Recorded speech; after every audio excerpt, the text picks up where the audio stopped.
your dad is a corrections officer. What are some of the things he's coming home to you saying that? And she'd be out in the parking lot and she'd act like she was the doctor's assistant. So she'd just answer, doctor. And I have family that didn't agree.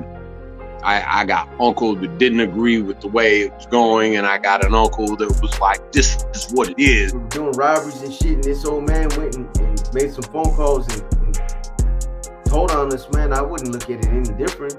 I'd be like, that piece of shit. I'm here to have a decent conversation and talk about some real shit, not sit here and throw lugs. And Did they leave the village, or did they just, make it worse?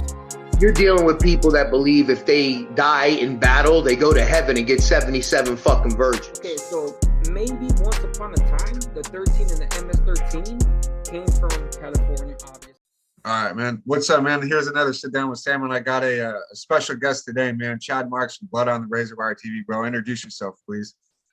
Thanks for having me on, man. My name's Chad Marks. A little bit about me. At the age of 24, I was sentenced to a 40-year federal mandatory minimum in federal prison. I ended up going to prison. Trump passed the First Step Act, and he made it way for people to get out of prison through compassionate release. And eventually I was released on compassionate release, man, even though I only did 18 years. That's good, man. It was a nonviolent drug offense, correct? Well, I had a nonviolent drug offense, but I did have 2 guns, right? And back then the law was 5 years for the first gun, 25 for the second. No matter if it's nonviolent or violent, that's what the law was. Yeah. And Trump passed that First Step Act. He made it so that second 25 years wasn't 25, it's now 5. So it's 5 and 5 and 5 on top of whatever you get for the drugs. So the judge reduced my 40-year sentence to 20, 10 for the crack, 5 for the first gun, and 5 for the second gun. That's ridiculous, bro. They literally gave you a life sentence at 24 years old for, in my opinion, nonviolent. So, you had a gun, but, it's just crazy. By law, it is considered a nonviolent drug offense, right? It's 18 USC 924C. So what they do is it's possession of a firearm or furtherance of a drug trafficking crime and or a crime of violence. That's the definition in the law, man. So I got you, man. So you're from New York State, right? Upstate? I'm from Western New York, Rochester, New York. Rochester. So how was it growing up for you? How was your childhood? Was there like any major influences into a life of crime for you, or did you have a good childhood growing up? How were your parents and stuff like that? So for real, man, like my father was a drug addict, right? My father was a dope fiend, man. He was a crackhead. I hate to say it like that, but it is what it is, right? At the age of 3, my father he did some crazy shit to me and my mom, bro.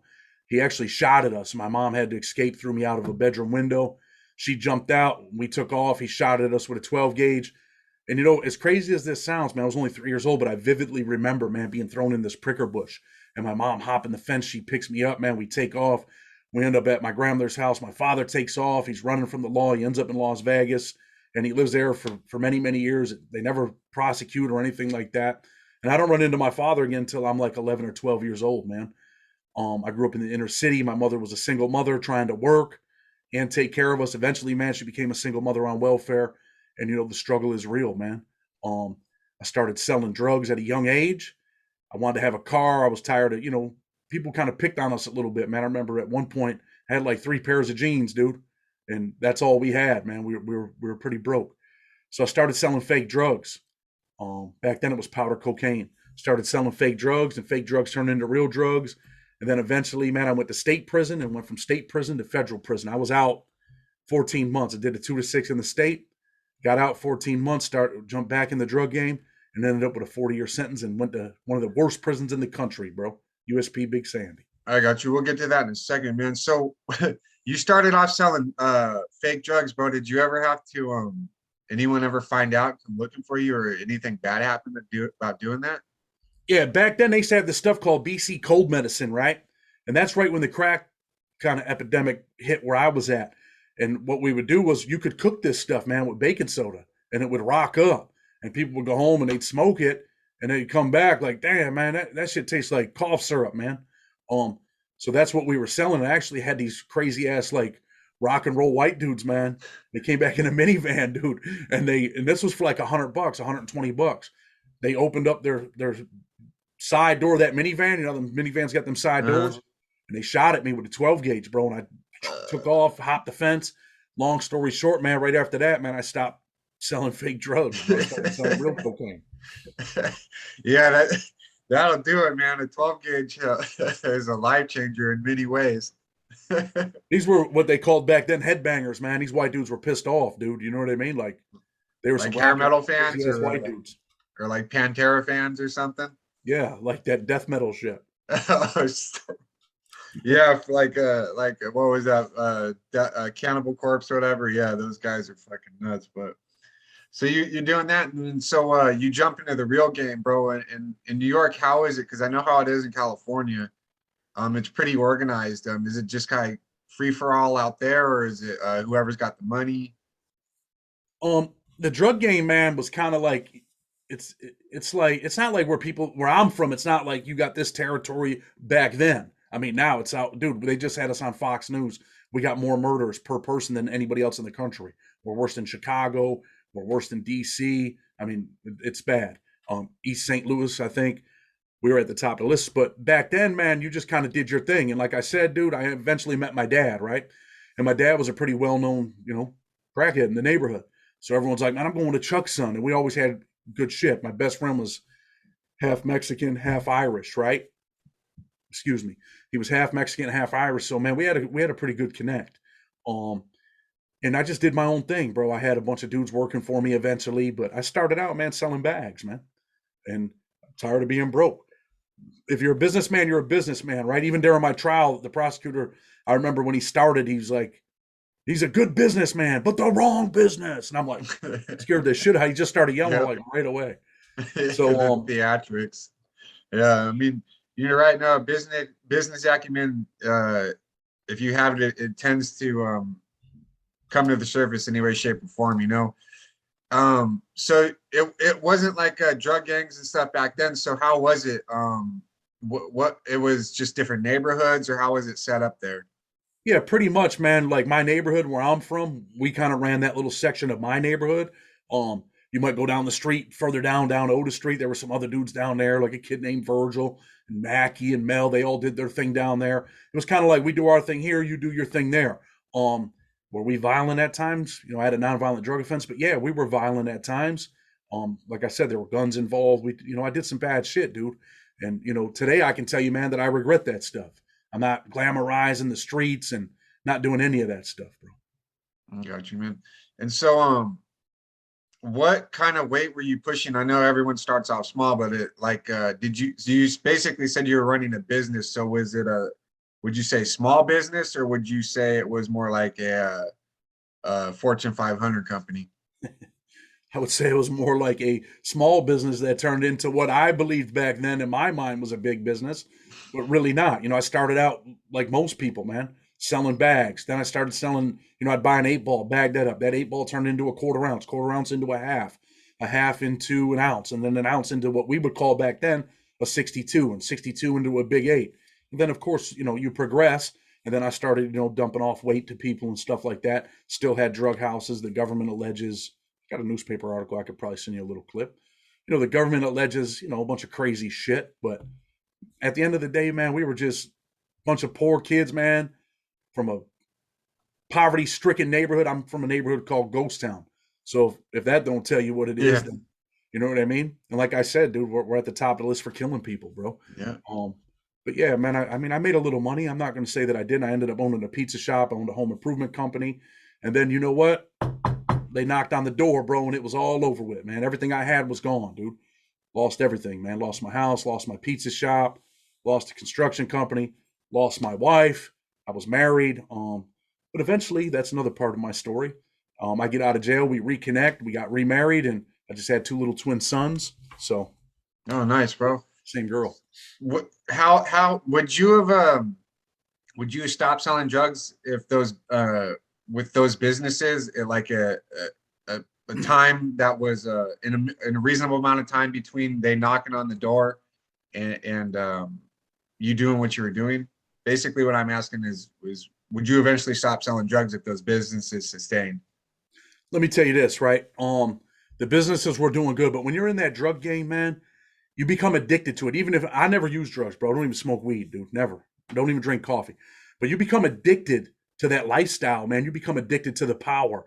I would like to say yes. I had told my wife at the time, like, look, I'm done with this shit. I'm getting out. Actually got knocked with like 3 kilos of cocaine at the time, right when I got arrested. There were 3 kilos found in the case. And I was pretty much like, when this is gone, I'm done. I thought I was going to be done. But I can't say for sure that I wouldn't have been drawn back in. You know, I was 24 years old, owned a home improvement company, owned a pizza shop, had a whole lot of money. And, you know, I want to think that I would have stopped. I think if she would have ended up having a baby, I probably would have, man. I think that's what would have changed. I think that in people's mind, there's always a point where you grow up. You know what I mean? Something clicks. And for me, it took me being sentenced to 40 years sitting in USP Big Sandy. And finally, after a few years of doing a bunch of bullshit, running around, doing the gang thing, you know, getting involved in violence, you know, unfortunately, man, stabbing people, beating people up in prison, something clicked. And I said, man, you know what, man, I don't want to live like this no more, man. What happens if they change the law? I ain't never going to get out of here if I kill somebody. And eventually, man, it clicked and I changed my life, bro. Yeah, not many people have that epiphany, man. That's unfortunately too many people get stuck in that lifestyle, and it's too late by the time they want to get out.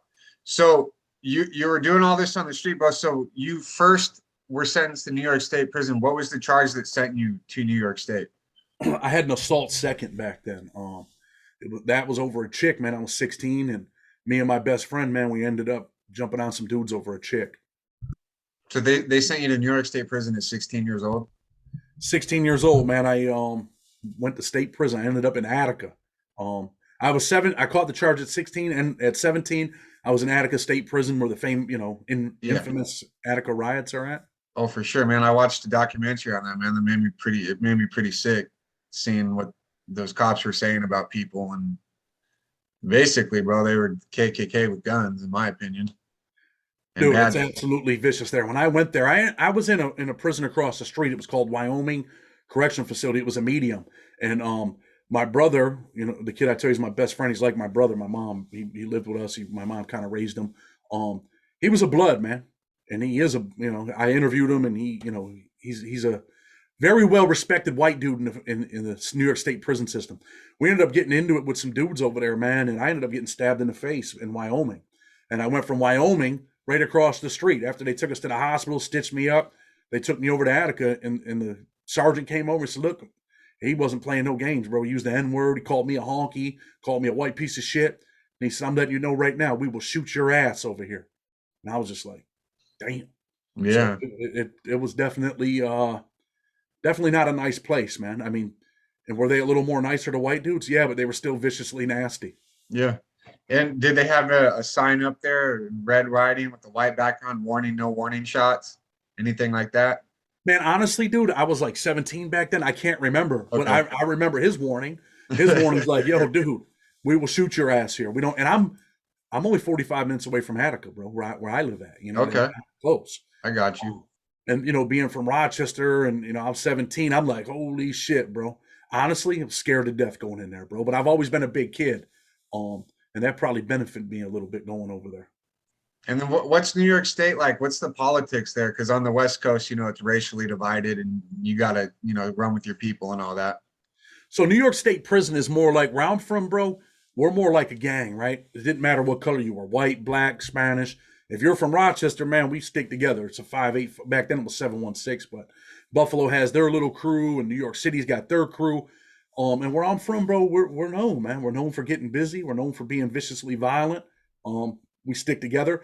There isn't any politics like California, white and black, Mexican. It was never like that. Now, the Bloods actually are probably the most strongest gang in New York State prison. Like, they're no joke, bro. Like, They run the system. Yeah, no, I've heard they ain't nothing nice to play with, man. Is United Blood Nation over there? Is that what they are? Yeah, I believe so. Okay, I got you. So, you ever see any crazy shit in New York State? Man, I was in, like I said, I was in Attica, right? And then I ended up getting transferred from Attica to Great Meadow Correctional Facility, Comstock. And when I got to Comstock, man, this, like I told you, the people where I'm from, it's vicious, bro. We had this kid named Johnny Brown, right? And he was just a wild dude. He ended up with 32 years. And I remember I was cool with him. I was on the mainframe with him. And I remember being in Comstock with this kid, and he's beefing with this kid from Syracuse, and he's like, "Yo, I'm gonna cut this kid," and I'm like, "What?" I'm like, "This dude's all right with us. We all worked in the mess hall because if you're in prison, man, you work in New York State, they don't pay much, bro. But the best place to be is in the kitchen. We're all young. My mother was poor. She was on some tough love shit. She wasn't sending me no money. We're all friends." He's like, "Yo, I'm cutting this kid, man, over 2 packs of cigarettes." And sure enough, man, he got behind him in the line because you have to walk in a line in New York State prison. In a maximum security, there's yellow line here, yellow line here. And you're going to walk down the hallway, no talking. The cops got sticks. They hit the wall. 1 time to stop, 2 time to go. And he got behind him, man, and he ripped his face open, dude. And when I seen it, and the kid's name was Powerful. This dude was a good dude, man. And Johnny Brown cut his face, man, wide open, man. And dude, you ever see someone get cut with a razor blade?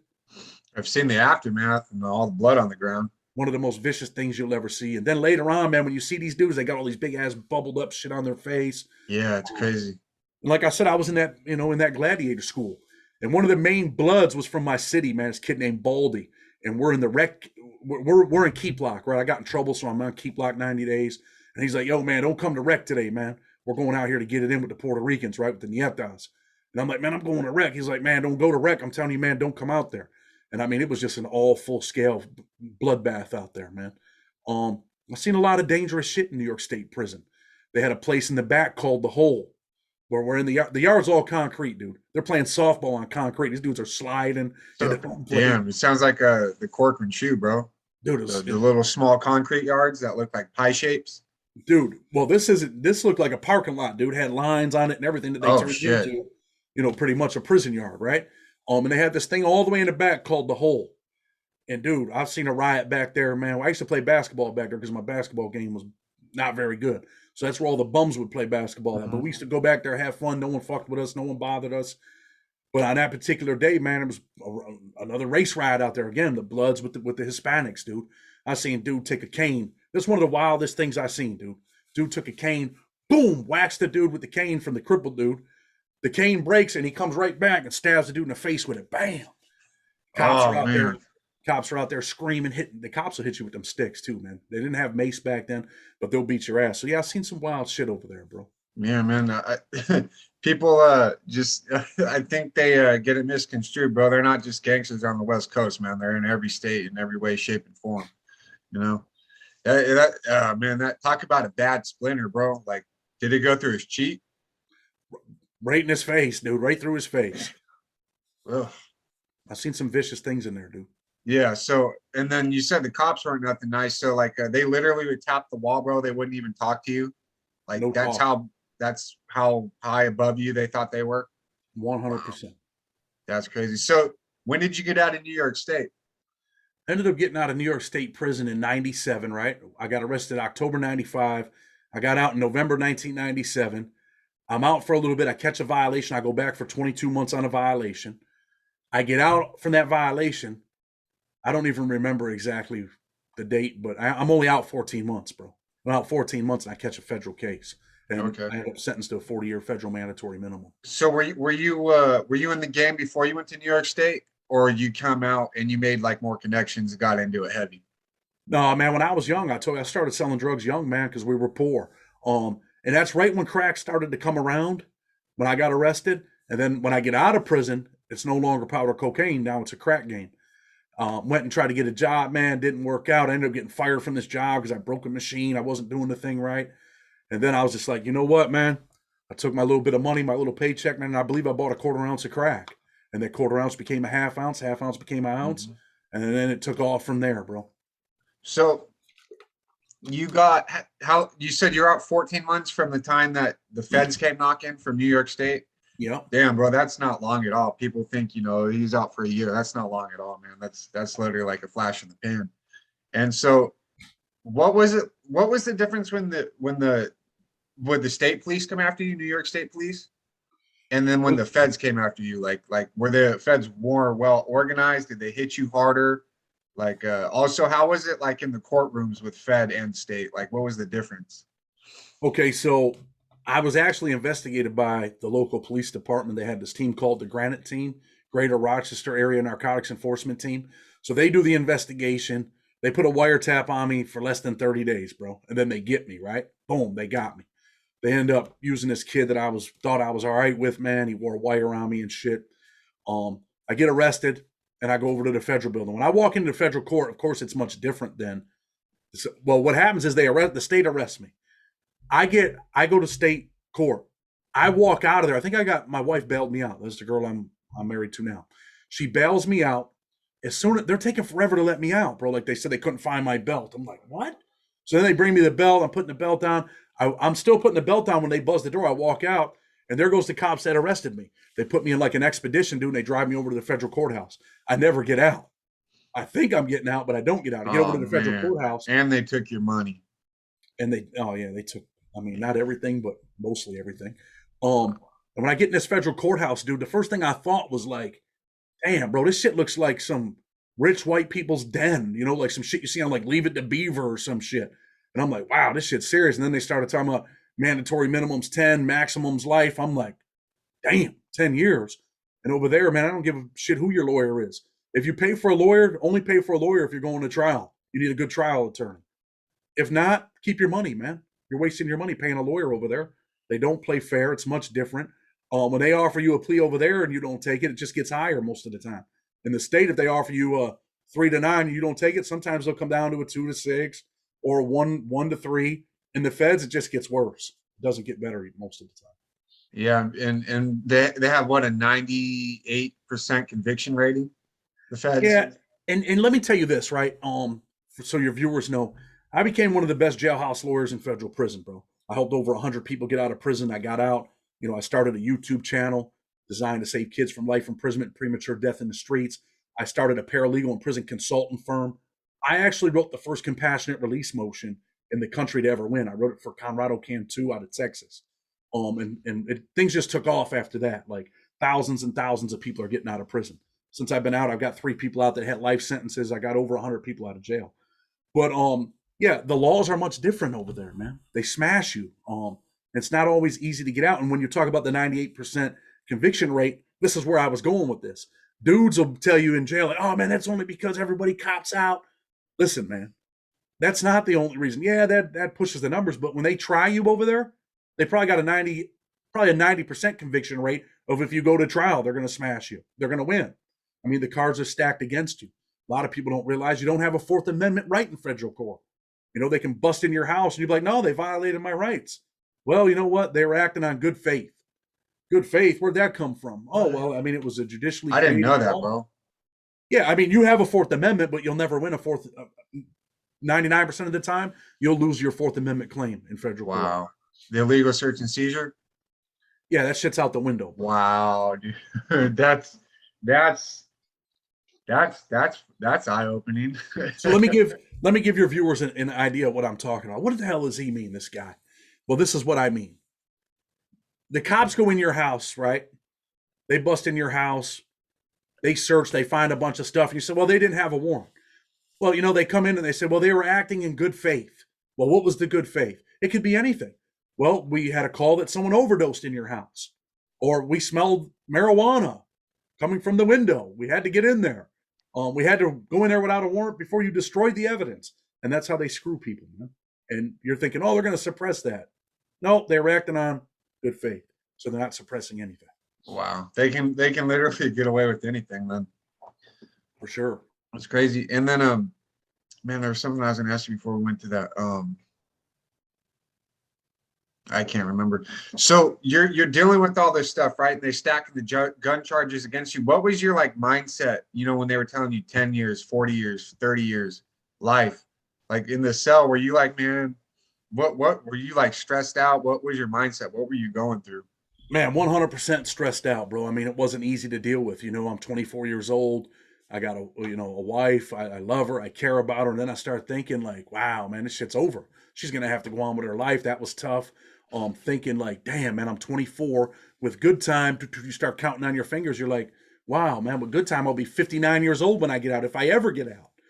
What am I going to do when I'm 59? My mother will be gone. Maybe my sister will be gone. I'll have nowhere to live. What am I going to do for a living? I started thinking all kinds of crazy shit. And like I said, eventually, you know, I get sentenced to the 40 years, dude. It's one of the hardest things I ever, you know, had to experience in my life, bro. I write about right in the prologue of my book. I write about when they sentenced me. I look back at my mother and I taste the teardrop from the first salt. I taste the salt from the first teardrop rolling down my face. And she mouths the words, "I love you." And sometimes it chokes me up to even think about Shout that. your book out real quick, man. Shout your book out. All right. So this is the book, right? Blood on the Razor Wire, same name as my YouTube channel. Most people say they can't put it down and read it in a day, dude, day and a half. Yeah.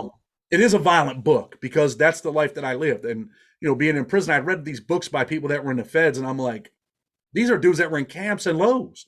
I said, I should write a book about what's really going on over here at Big Sandy. You know, dude got shot from the tower, got his guts blown out. I mean, people are stabbing people. All this stuff's in the book. My cellie, who was from New York, Adam, you know, he stabs the cop one day. He tells me, "I'm stabbing this dude." I'm like, "Yeah, right." He's like, "No, I'm going to go stab him." And I'm like, "For real?" I'm like, "Don't do that." He's like, "No, I'm stabbing him." And he goes down there and stabs the cop. And I talk about all that in the book. But really, man, you know, it's a viciously violent book. I always use the word vicious, right? But it's also a story of redemption, man, because eventually, man, I changed my life and I'm able to get out of prison. But I'm also able to help other people, too. So I think people will be interested. I promise you won't be disappointed. Yeah, a lot of people like listening and reading books on our channel. It's kind of how we started, you know. Yeah. I'm gonna have to pick up a copy. How can I get it? Do I have to reach out to you, or is it on Amazon? People can get it on Amazon. They can get an autographed copy from me. They can hit Okay. me up on my email, which is, I'll give you the link, freedomfighterspc@gmail.com. Okay, I'll put that in there. I got the email. I'm just writing down how I can get it. I'm gonna get an autographed copy from you. I'll hit you up. I'll shoot you a text on how we can do that. So you're going through all this shit. You're stressed out, and you finally, like you said, you finally get the 60-year sentence, and it still to this day gives you, you know, brings up emotions in you. And you literally remember the teardrop coming down. So when they took you out of the courtroom, bro, were you like, "All right, man, it's time"? Like, I've heard stories, you know, Club Feb, that's not true. You know, I've been in New York State prison. I guess it's time to ride. I got 40 years, so I'm gonna do what I got to do. Well, you know, I had heard stories about federal prison too, and I was thinking, man, it's going to be all right. I ended up going to MDC Brooklyn, right? And I get in a little physical altercation over it. I'm designated to Otisville. Then I ended up getting redesignated to Big Sandy. And at the time, man, Big Sandy was the most violent, most dangerous federal prison in the country, in my opinion, hands down. Is Victorville dangerous? Yes. Was Hazleton dangerous? Yes. But Big Sandy was at the top, dude. They sent all them dudes over from Beaumont. And I get to Big Sandy and I'm like, wow, man, this is it. And I'm hearing all these stories about Big Sandy. People are getting killed. People are getting stabbed. You know, as soon as I get there, the white dudes approach me in the unit. "Hey, man, who do you run with?" They got me going in a cell with a white dude that's from my city, ironically, right? But he runs with the blacks. And they're like, "Yo, bro, you run with the whites?" And I'm like, "Yeah." Because I've already heard what I'm supposed to do, right? Before I get there, I'm like, "Yeah, I run with the whites." They're like, "You're not going in a cell with that dude. He runs with the blacks." And they go tell the cop what's going to happen. And the cop's like, "All right, man, just let us know. As soon as you're ready, man, just tell me the cell he's going in." And I'm like, you know, New York State prison, you don't tell the cops what to do. But in the feds, this dude's telling the cop what's going to happen. And my first night there, dude, New York dude, man, slaps the cop in the day room. Whap! And all the New York dudes circle the cop. And I'm like, what the I'm like, oh, and the cop, dude, I swear to you, this is not no bullshit. The cop grabs his face and he says, "What did I do? What did I do?" And I'm like, what? This I knew is it was a danger zone, dude. It was right. definitely As a soon danger as you see that, they're like, "This is not how it's supposed to be." It's not Club Fed, homie, for sure. Yeah, exactly, man. So that kind of sounds like the West Coast, man. The white dudes come up to you, you know, you're riding with us. This is how it's gonna be. You're not selling up with any, you know, other races. At Big Sandy, bro, the first time I heard that was from my boy JD from a Prison Break Raw. He told me, man, in the mid 2000s, Big Sandy and Beaumont were rocking and rolling, bro. Like, that's where they get down. And after that, you go the Smooter or the ADX, one of the two. It's Dude, the end of the line. I was there at that time, bro. I was there when it was definitely serious. It was definitely dangerous. Like I said, man, I wasn't always a nice guy. Back then we had to do some things to people, and not proud of it. I don't glamorize it, but I did some bad things to people in prison. But eventually I changed my life, dude, and I regret doing those things. But, you know, I just interviewed a dude that was in my unit yesterday. I'm gonna put out the video today where, you know, they sent him on a mission. There was a sex offender dude over there, right? Where he not on his case, but he was trying to do something to this little young white dude, right? And the white dude went was like, "Yo, man, this dude's trying to do this to me." And these dudes went out there and they tried to pound him out, but dude was whooping them. So they ended up sending an ABT dude, and we talk about it on the video. We ended up sending the ABT dude in, and the ABT dude drops the dude, knocks him out. But definitely, man, people are getting stabbed in there. People are getting killed. Stabbings was like an all the time occurrence.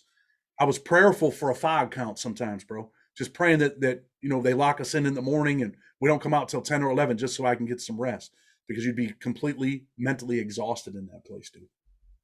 It sounds like a stressful place. What were the politics like, man? And was it completely 180 from New York State? Was it like, damn, man, like this is fucked up? I can't even talk to who I want to talk to anymore. New York State prison couldn't hold a match to Big Sandy, bro.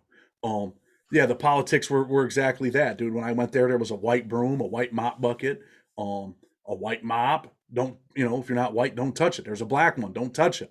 Don't touch their stuff. Don't touch their first things first, bro. That's one of the first things they tell you, man, when you get there.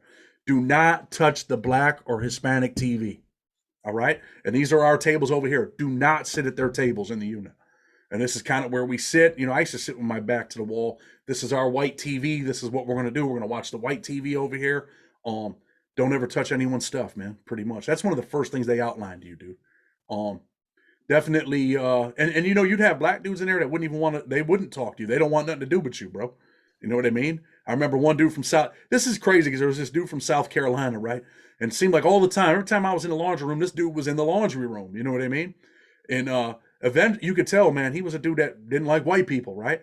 But eventually, man, the dude ended up talking to me. Hey, man, what's up, man? He seemed like an all right dude, man. And I was just shocked that this dude would even talk to me, but that was after months of going in the laundry room, and that dude was always in there. So even, it's not like, I don't want to say everyone's racist, but people just stick with their own. And sometimes, man, people feel like that's a better policy. You know what I mean? Mm-hmm. Yeah, no, I get it, because people are familiar with each other's cultures and stuff. It's not race, bro. It just happens to be that the cars are, the race and where we're from, basically, in the feds, right? Yeah. So it's not like everyone's going, like a lot of people talk about West Coast politics, like, oh, you guys are a bunch of racists. It's like, no, man, this just what happened to be the lines. We couldn't get along, so we just came back and, stuck with our own. That's basically what it is. It's not like we hate you. It's just like you just happen to be in a different car and your car just happens to be a different race. That's all it was. But they got the politics. You said New York State couldn't hold a match, man. So like, what was the gang situation like in the feds? All right, so the gang situation was like this, right? When I get to Big Sandy, there's a couple brand dudes over there, BAMs over there. They just had an incident with the Nortenos where the Nortenos got at the brand and the white dudes over there. They ship all them off the yard, and then they start shipping in busloads of Southsiders, bro. That's when they ended up bringing Fox over there and a couple other people. The Southsiders, to me, were the most dangerous, most violent dudes in the prison. And I'm not gonna say they were bad dudes because I got along with a bunch of them cats, bro, for real. But they were about that business, dude. If they had to kill the warden, dude, they'd do it. You know what I mean? If the big homie said, "Yo, stab the warden," they're stabbing the warden. They were about that business, man. The Crips too, man. Like there was a couple Crips over there, but their big homie this dude was like 6'5", dude, like big as hell. He butchered someone right when I first got there. So really the gang stuff was, the New York car was super deep, dude. There had to be 200 New York dudes over there. And really, dude, and I talk about this in the book, the biggest white car over there, dude, was the independent whites, man. But that's because our shot caller was Stevie Burke. He's one of the dudes from the town. He was the shot caller at the time. My cellie Adam was like the second in command. But really, Adam was probably, hands down, dude, the toughest white dude on that compound. I don't give a fuck where you were from. West Coast, East Coast, New York, California. Adam was the toughest dude on the compound. Probably one of the toughest white dudes I've ever met in prison. And eventually he stabs the cop. He had like 25, I think he had 40 years. And now he ends up, 20 in the state and the rest in the feds. And now he ended up with another 25 years because he stabbed the cop, dude. So his life's over, bro. Forever gone. If he does get out of prison, it'll be like fucking 85. So yeah, no, his life's it's like we were talking about with Troy Kell saying he fucked his life off, bro. I remember watching that interview when I was young, and that's something that stuck with me was don't fuck your life off. Dude, that stuck with me too. And I think I interviewed Troy Kell the other day. He hasn't done an interview since that HBO documentary way back then. And, you know, that's the thing that resonated with me, man. I knew who he was, never seen his video in prison. But as soon as I got out, it was one of the first things I ever watched. And eventually I reached out to him and he's like, yeah, bro, I'll do an interview, man. And we talked about that, about fucking your life off. That dude's been locked in a hole for, 28 years, dude. Like Tommy Silverstein. And it's just, I don't know, dude. Yeah, what they did to Silverstein was fucked up. They literally killed him by death by isolation. But it sounds like there's a lot of California gangs, bro. Was there any other like Latin Kings from New York, or you got like Gangster Disciples from Chicago? Was there any cats like that? Well, there was a Latin King presence there, but not a whole lot of dudes. A lot of them were from Boston, actually, that were in Big Sandy. They probably had about 20 dudes in their car. It wasn't a big car, but the Latin Kings too. They'll get busy if they have. Dude, you're in a penitentiary. Pretty much everybody there is going to get busy if they have to. You know what I mean? But as far as gangs, there was some Midwest dudes there. But when I ended up going to USP Lee, there was a whole lot more Midwest dudes. They actually had a ride over there with the DC dudes. The DC car was deep in Big Sandy. They were also deep in USP Lee. But when I got to USP Lee, pretty much, there was a bunch of Midwest dudes over there then. And for real, man, a lot of the Midwest dudes were like pretty good dudes, man. I got along with all of them, man. A couple Peace Stones over there, some GDs. I was kind of cool with this kid that was what the hell was it? Some kind of like Latin folk or something from the Midwest. I think he was Latin folk. He was a pretty good kid, man. We were kind of close, but okay. I was white and he was white in Spanish. Okay, that's cool, man. So it kind of sounds like they took more of like New England, New York, and like West Coast, like Utah and shit. Did they have SAC there and ARM and all that? 100%, man. One of my really good friends, man, was one of my really good friends is a SAC dude, bro, actually. He's been free now, and I'm like, dude, I need to bring you on the show. He's like, dude, I can't do that. But I'm like, dude, I want you to come on. He's like, I'm a father and a husband now, dude. I can't do it, bro. And this is a kid that I was in the county jail with, that he had been to federal prison, went home, caught a new case, came back, and we were in Big Sandy together. He ended up in Hazleton. Pretty wild dude. Definitely would stab you in a minute if he had to. Oh, for sure. Playing no games. SAC dudes play no games, man. Ricky Fackrell, all them dudes, man, ended up with death penalty. But yeah, them dudes are no joke, dude. And to me, they were the toughest white gang besides the independent car. But that's because the independent car, we had the numbers, bro. Yeah, no, it's always a numbers game too. So you said the Northerners ran the brand off, bro. So like my partner's ex Nuestra Familia boxer, he's a category 3. So can you run us through that story, man? Did you see it, or is it right before you got there?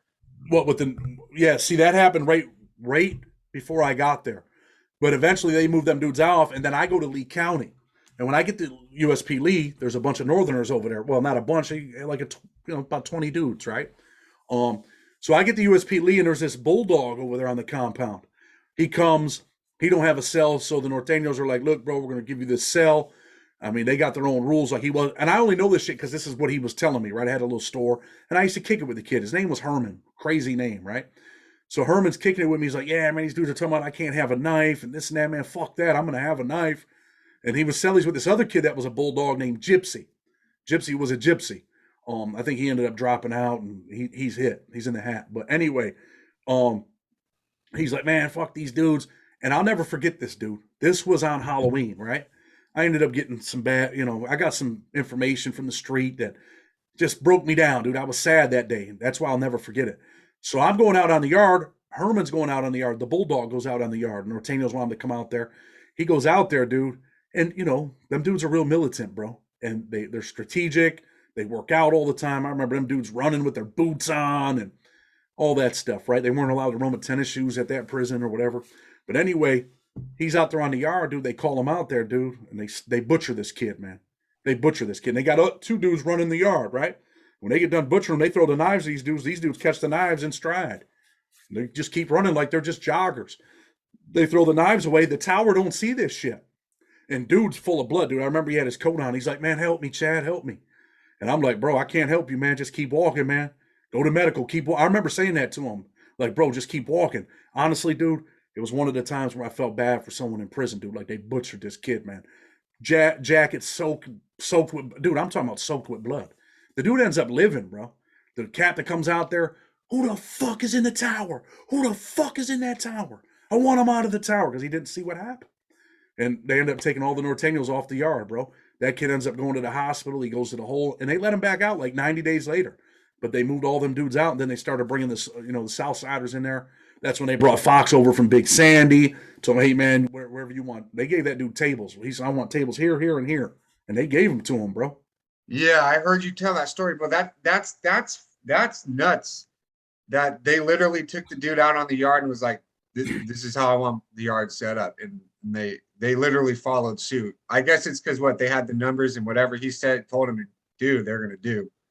Well, they were transitioning them dudes into the prison, right? So you can't, you got to understand prison politics, man. When you're a warden or a captain, you don't want trouble, right? You don't want people killing each other. So you have to avoid that. And by avoiding that, what do? You have to give these dudes a place to sit in the kitchen. If not, what are they going to do? They're going to take somewhere to sit. They're not sitting on the floor. And, honestly, dude, there was a bunch of dudes pushing, right? There was this white dude from Tennessee named Coon. And eventually it came out. He was pushing, trying to get them dudes not to be able to come out on the yard. Because when they brought them dudes over there, they put them all in the hole. And they let like Fox out with his right-hand dude, whoever his dude was. And I think 4 more Southsiders, right? So they send 6 out to the compound. Okay, everything's all right. They send another 4 out, and then another 4 out, and then another 4 out. But they kept them all in the hole until they can get things established, right? But you can't bring these dudes. These dudes are tough dudes, bro. They're respected dudes. You can't bring them to a prison and tell them they got nowhere to sit in the yard. You can't bring them out there and tell them they got nowhere to sit in the chow hall. Because they're like, okay, we don't have nowhere to sit. We're going to find a place to sit. We're leaving. And so aren't they. They're going to take. And, a lot of them dudes were other cars were too. Don't get it twisted. They were pushing the administration. Don't let them dudes out here. It's going to be a problem if you do. And they were selling wolf tickets, bro, because when they let them dudes out, there was only 6 of them. They didn't do shit. Yeah, no, especially with an Amaro on the yard, bro. That would have been all bad.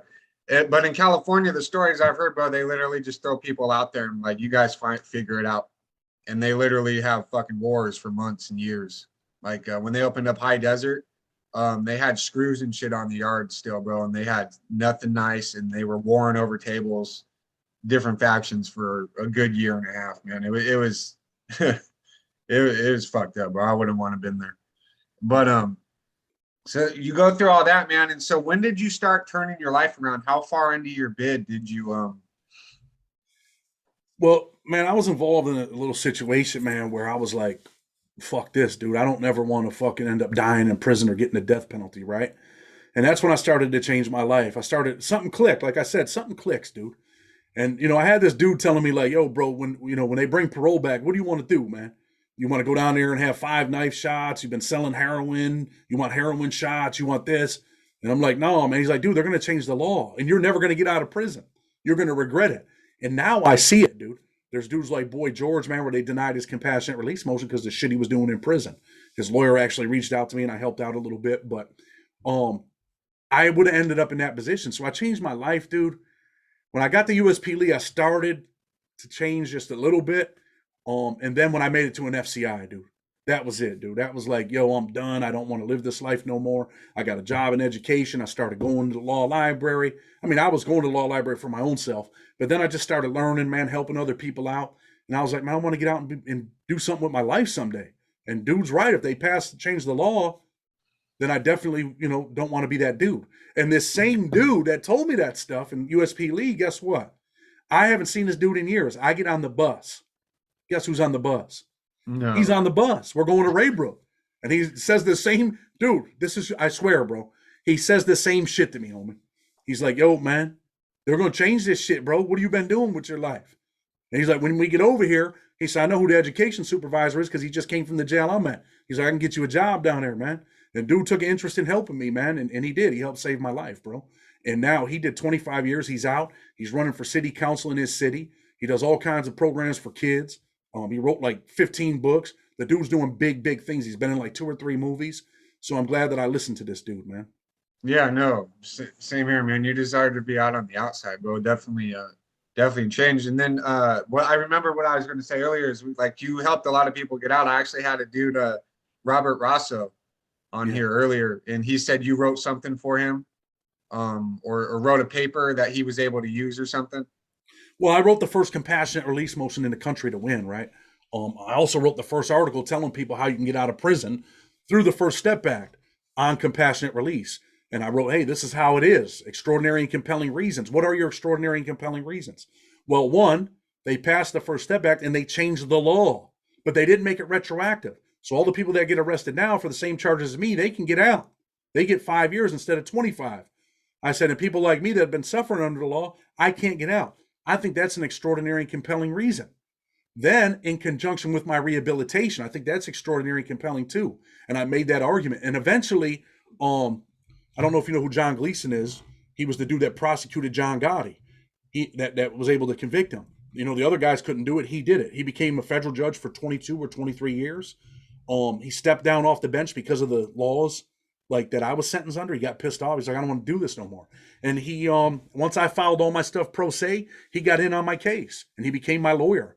And I seen what real lawyers were like, dude. These people came from New York City. He had like 4 or 5 people with him, man. 4 or 5 lawyers. And they got busy, dude. I mean, I did all the initial work, but if it wasn't for them, I probably wouldn't have got out of prison, man. So what I wrote for Rosso and all them, like I didn't write Rosso's stuff specifically, but what I did write, they all took and they copied it and rewrote it and sent it to their core. And eventually they got out of prison, man. So Okay, yeah, no, it's definitely helped a lot of people, man, and rightfully so. And it's just good, you know, someone like you came along, bro, to just trying to set the precedent and have people, you know, follow in your footsteps and take your work, you know, because you're self-taught, right? So you became a jailhouse lawyer and all that stuff. So law is not easy, man.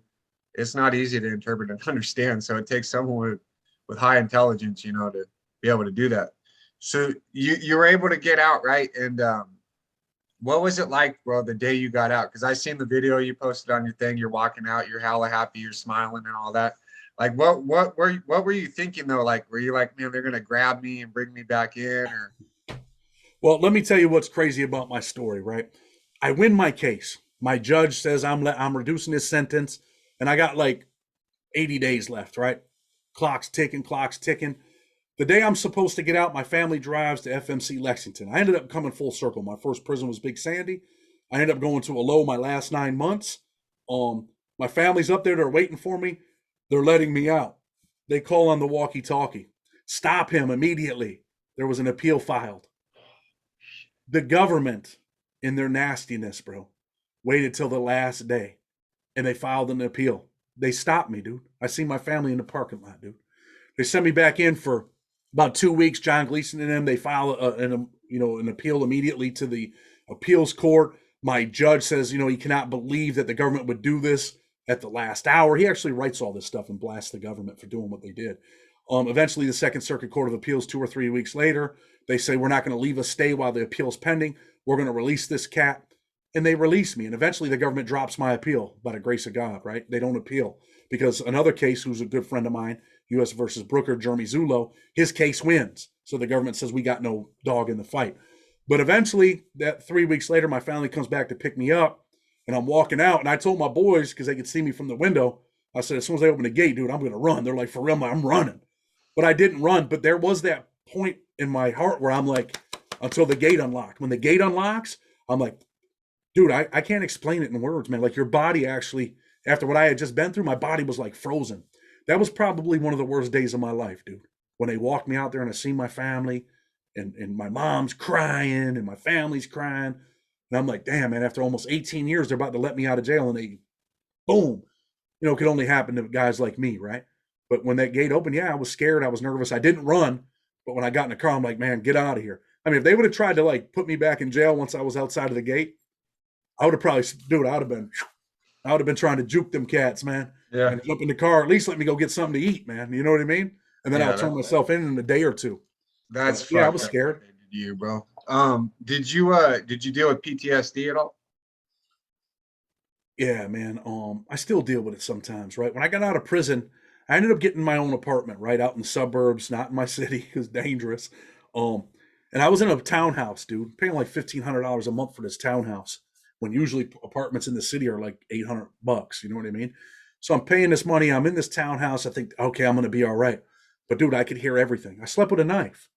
I still sleep with a knife by my bed, not in my hand, but I was actually sleeping with the knife, dude, underneath the pillow or in my hand. And anytime I would hear something, I'd get up. I I would close my door, and I had like this pull-up bar that I had bought. I'd put the pull-up bar there. Sometimes in the beginning, I was putting the dresser in front of the door in my own house, bro.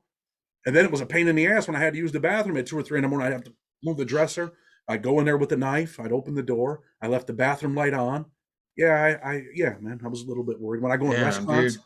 See, that's another thing no one ever talks about, bro. They always talk about, during and while they were there, but the aftermath is, I've heard stories like people coming out of the Pelican Bay shoe, bro. They think everyone's looking at them, or like they're sensory deprived. Yeah. They can't deal with the crowds, stuff like that. But in your own house, man, like, yeah, I'd say Big Sandy and the feds for sure gave you major PTSD, and it's unfortunate that they just throw you out, man. Like, do you think there should be like a some type of program in place or something to help with that, a readjustment? I know they have halfway houses, but I mean, would you rather just be like, I'm done with you fucking people, I'll figure it out? I never made it to the halfway house. I was eligible, and my unit team wouldn't put me in for it, right? They're like, no, you only got 90 days, 80 days left. But yeah, I think, man, it probably would help you adjust to go to a halfway house. Sometimes you want to be like, man, fuck these people, I'm done, I want to be free. But it's tough, man. Walking out of prison after you've been through things and you've been some dangerous places, it's not easy to walk out here, man. When I go in restaurants, I still sit with my back to the, if I can, to the window. I always want to sit in a booth for some reason. I think people are super disrespectful out here, and I try to be respectful, and then I'm like, these people have no respect. Mm-hmm. So yeah, PTSD is real, man. I do worry about shit every day. I'm always worried. I keep a knife. That's why I was just looking in my drawer. I keep a knife at my desk, and it's not here. Can you wait 1 second while I go get it? No, I'm just joking. Yeah, see, I know, bro. It's fucked up. Plus, this day and age, bro, you never know what's going to happen. People are on drugs or homeless or got nothing to lose, and next thing you know, man, you could be at a restaurant and they kick the door open for no reason, shoot the place up. It's like, well, it's unfortunate. So now that you're out, and what are you doing today, bro? I know you got a couple businesses again, but you did it the right way. So like, let everyone know what you're doing today, man. all right. So I own a paralegal and prison consultant firm. It's called Freedom Fighters Paralegal and Prison Consultant Firm. And I also, that's what I do, dude. I work 14, 15 hours a day, dude. I get people out of prison, bro. I can't win every case, but I wish that I could. But I got a pretty good success rate, bro. I work with lawyers all over the country. People reach out to me. I help them. Obviously, I charge them. And I also have a YouTube channel, same name as my book, Blood on the Razor Wire TV. The mission is to save kids from life imprisonment and premature death through our stories and experiences. It's much different than Scared Straight.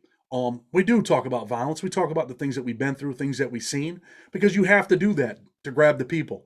But in every video, we give a message, man. And your viewers might like it if they want to check it out. Definitely appreciate them if they do. Actually doing a cash giveaway this Sunday. I give out books. I do all kinds of stuff, bro. Mm-hmm. But for real, man, deep in my heart, dude, I feel like I'm a good dude, man. I feel bad for some of the stuff that I've done in my past, and I want to help people if I can. If I have the means to help people, I want to. Plenty of times I've seen people leave prison and be like, yo, man, when I get out, I'm gonna do this, I'm gonna do that, I'm gonna look out for you. I'm gonna, what, man? I told people, man, I was gonna be the voice of the voiceless when I left prison. And dude, for real, man, that's my mission, man. On all different levels, getting people out of prison and trying to stop kids from going through the shit that we went through, dude. Because nobody wants to really live that life. You think you do until they slam that door and your girlfriend leaves, the money's gone, your homeboys ain't your homeboys no more. And the only person you got left, if you're lucky, is your mother, man. Mm-hmm. So definitely trying to stop that from happening, man. Yeah, no, we're in the same boat, bro. It's like we can lay it out for them and try and tell them till we're blue in the face, but all we can do is lay the information out for them to play it out, But no, man, you are a good dude, and I like chopping it up with you, man. And I want to thank you for your time coming on and sharing your stories and experience and all that. And then everyone check out his channel and grab his book, man. Blood on the Razor Wire TV is the YouTube channel. Blood on the Razor Wire is the book, man. And like I said, man, I appreciate you. Thank you very much for coming on and sharing your story, bro. I appreciate it. Well, I definitely appreciate you, bro. Thank you for having me, man. And I appreciate what you guys are doing too. You, Boxer, definitely appreciate it, bro. Thank you, man.